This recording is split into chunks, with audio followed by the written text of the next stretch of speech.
So this is the Sawzall attachment I made. I saw it in another video on YouTube and decided to replicate it.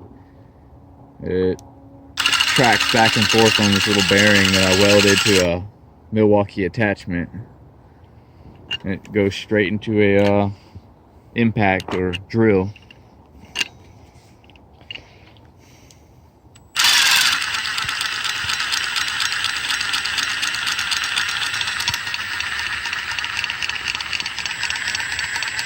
Got the handle, screws in.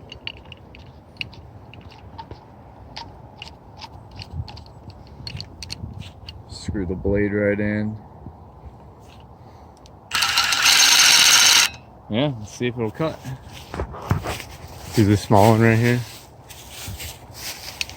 That's a live tree. It's probably. Yeah, hold on. Let's find something different maybe. Yeah, but you can But tell it cuts. Yeah.